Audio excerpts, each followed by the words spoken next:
Hello, and welcome to Of the People.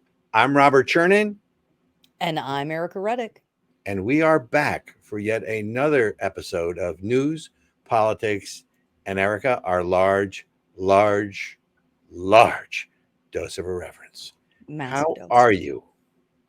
I'm doing okay. I'm doing okay. Just okay? I would be doing better if our elected officials didn't seem to have it out for destroying everything that is good about our country.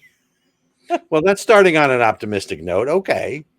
I sometimes I go, you can't believe that. You cannot hold these two beliefs simultaneously because they contradict one another.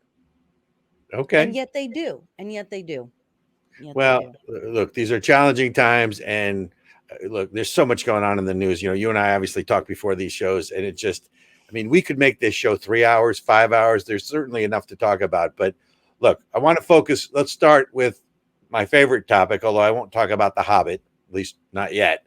You mean your Growing girlfriend? up, to me, the three most important things, at least as far as my parents were concerned, were education. Oh, and did I mention education, right? So this week, the House of Representatives passes the Parents' Bill of Rights, barely passes 5 votes, and obviously, without surprise, 0 Democratic votes in support of this bill. Now, to frame this, let's be clear, it's not going to pass the Senate.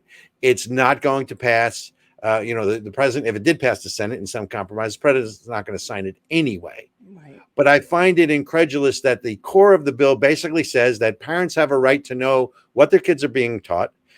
And if they're being proselytized, they have a right to know about, if there's any sexual,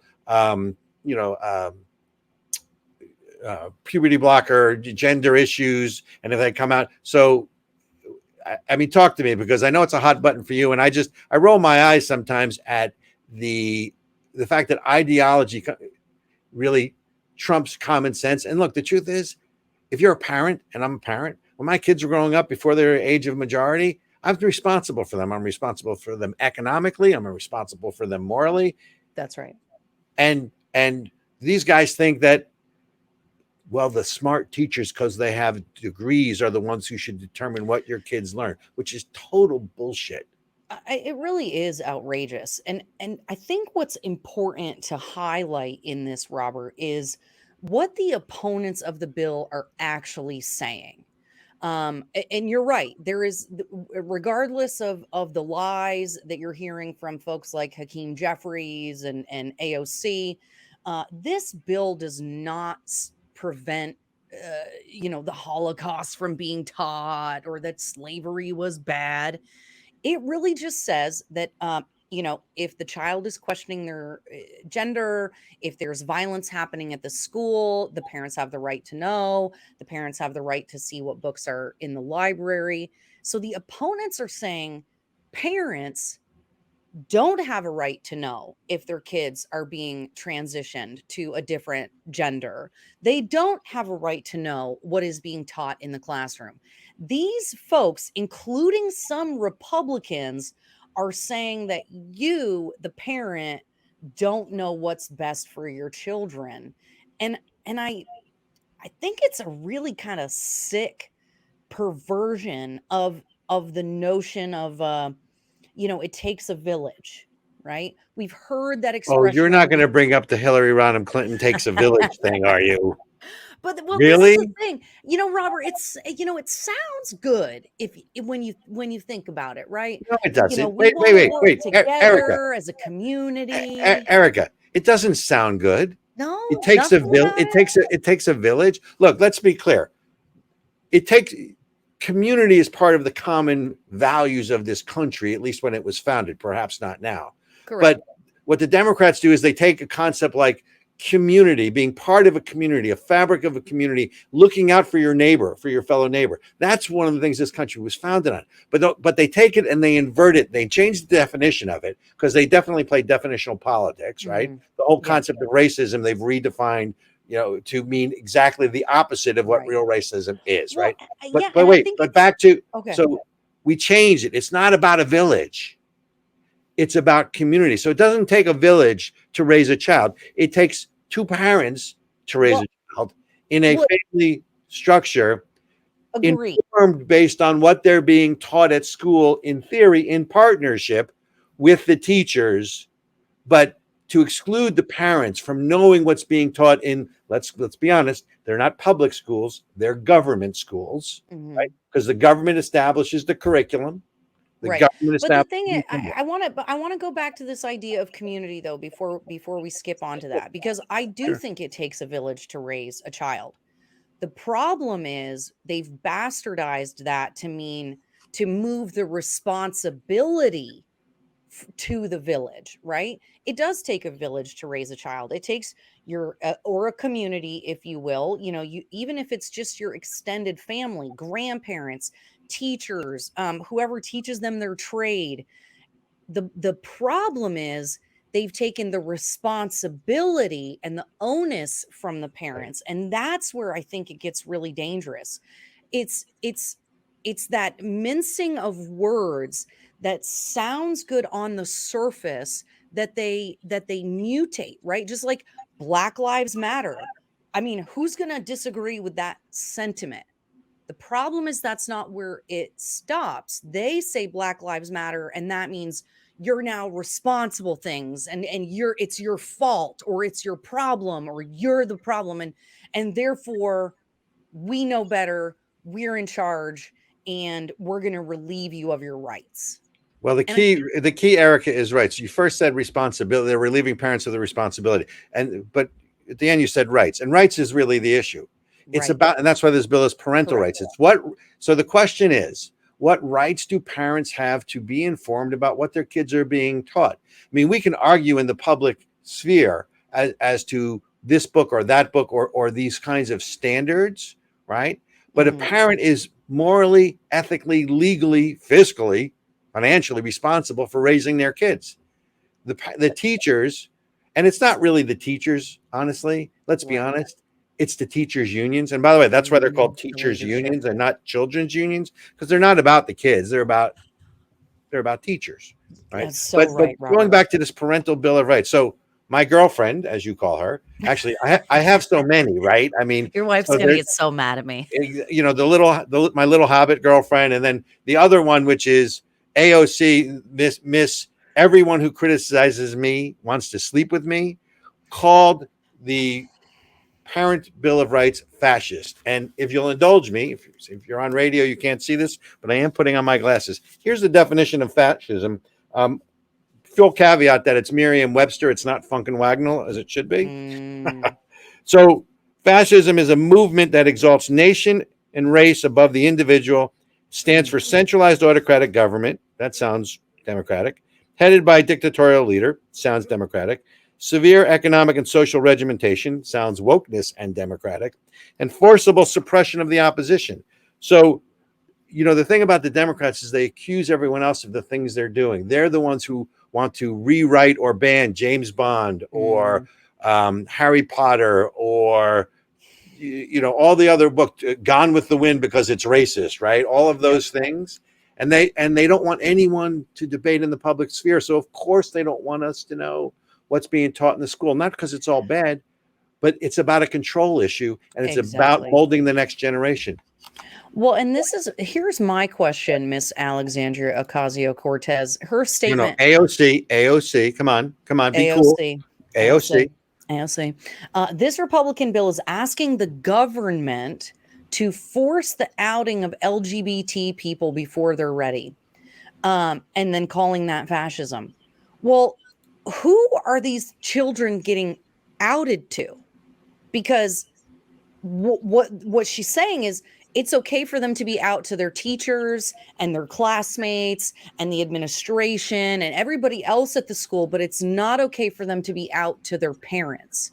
So what she's actually saying is we need to actively hide the truth about about children from their parents. Right. Well, is this not related to the abortion debate? They don't want to tell, if a 13-year-old has to, wants to get an abortion, they don't have to tell the parents. If a 8-year-old wants to transition from a man to a woman or a boy to a girl or a girl to a boy, they don't have to tell the parents. It's part of the same thing. It's once you get down that slippery slope. I mean, look, the thing I have a hard time with is this whole hypocrisy. And there's so many levels to this. Yeah. So if an 8-year-old can make a decision to take puberty blockers, right, to change their gender, because it's their decision, because they have maturity enough, they have presence enough to do this. That's right. Let's go to the student loan debacle. Mm-hmm. So at 8 years old, they can choose to change their gender, but at 18, when they take out a loan and they're of age of majority, now they don't have to pay it back because they're not responsible for their decisions. But at 8 years old, they have the maturity to make that decision. Well, and I think that's the stuff that makes me crazy. Robert, I think the evidence that we have gone mad, right? So what you're saying is these things don't make sense, right? These are two topics, two belief systems that don't seem to go together. How can you hold them all at once? How can you believe that an 8-year-old can make a lifelong decision, but an 18-year-old cannot? Well, I think we found out why this week with that new study from Northwestern University that shows that American IQs have plummeted over the last few decades. Well, they plummeted. They plummeted because education is failing our kids. I mean, education is not supposed to be politicized. Look, I understand that victory is written by the victors, historically speaking. So that's the struggle we're engaged in. But at the end of the day, the primary job of educators is, what color was George Washington's white horse? The primary job for educators is to educate our kids so they can compete in the world of knowledge, so they can compete. I mean, I tell my children, probably till they're sick of hearing it, that my job is to teach them how to get by in life when I'm dead. Mm-hmm. Now, you can candy coat that any way you want it. Education is a part of that, is preparing them to be contributing human beings to society, to their family, to their church or temple, their religious institution, or whatever fraternal or order they're part of. That's right.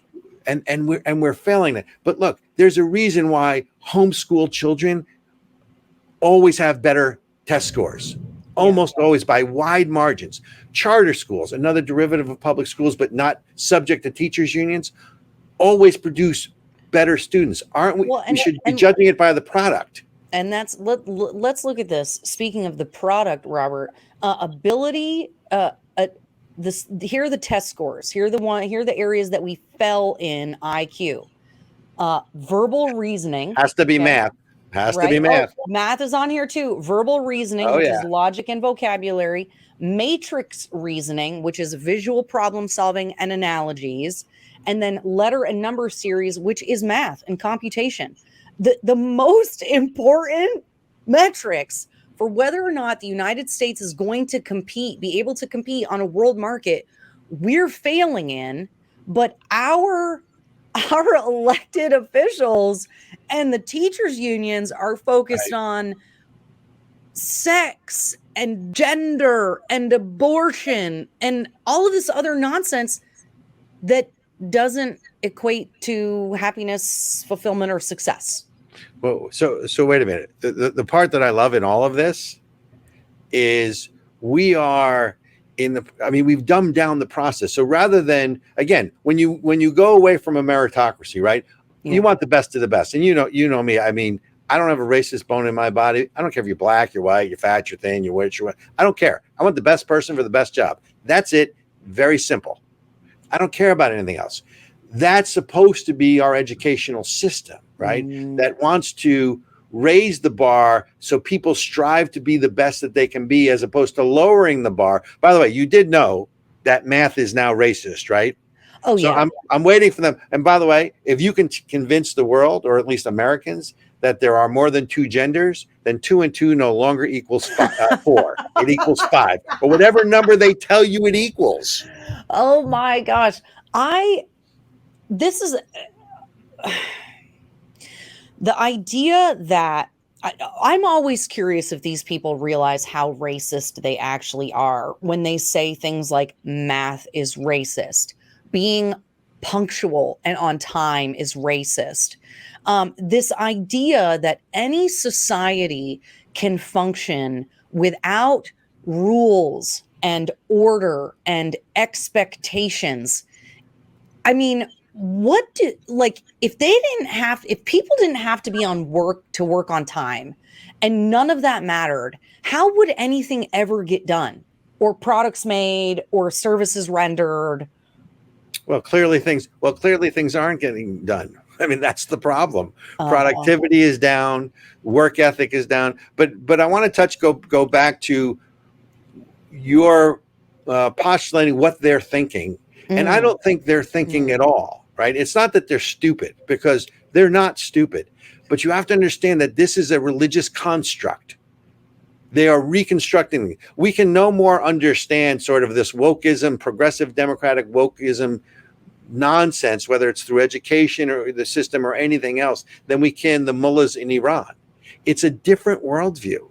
So they don't want to argue facts. They don't want to argue figures, because it's immaterial to what they're trying to achieve. I do want to segue back to education. By the way, I know we're concerned on this parental bill of rights about educational standards and what parents know, but you want to know another reason we want to know what the content is. So the state of New Jersey, right? Governor Murphy, state of New Jersey. I'm from New Jersey. Don't hold it against me.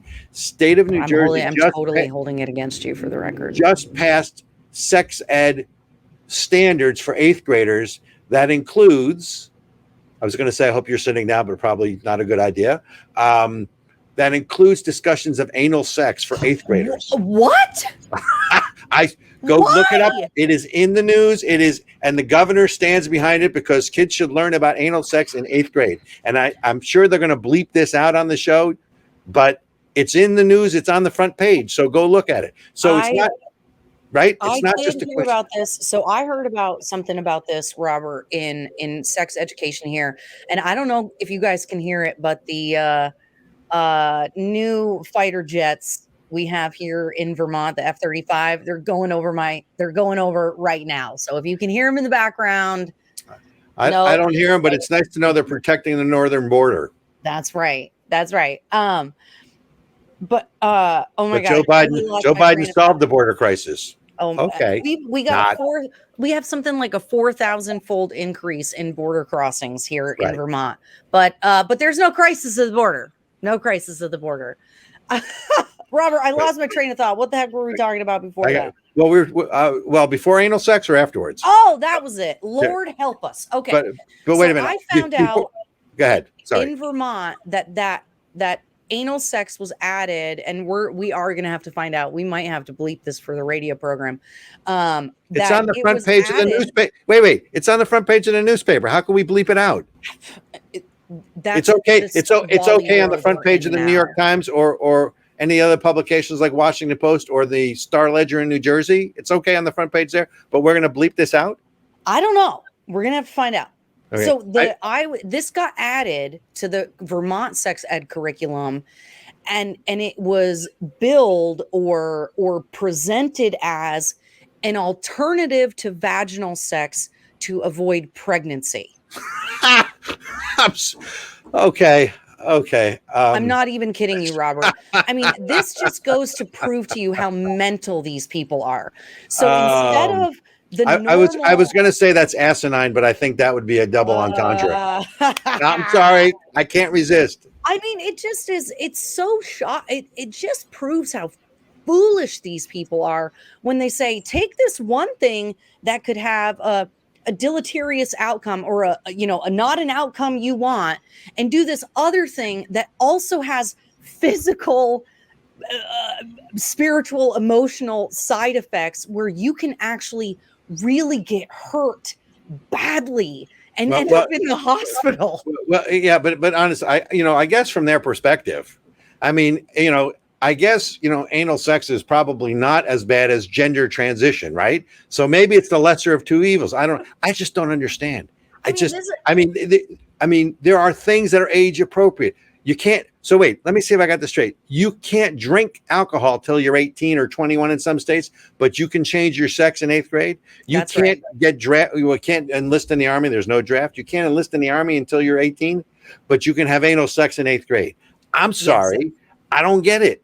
But Robert, I need you to figure it out, okay? I need you to w- put the pieces together for me and help everybody else listening because Right, it's the crazy. world according to Robert. So look, we got to go to station break, but before we do, I want to say to our listeners, if you're in New Hampshire, March 30th, New Hampshire has a parental bill of rights to be voted on. It is SB 272. If you're listening, vote, make your voices heard, send in a petition. New Hampshire needs a parental bill of rights, and I think it'll pass, hopefully. All And right. folks, you're listening to Of the People with Robert Chernin And Ericka Redic. and we're going to be right back.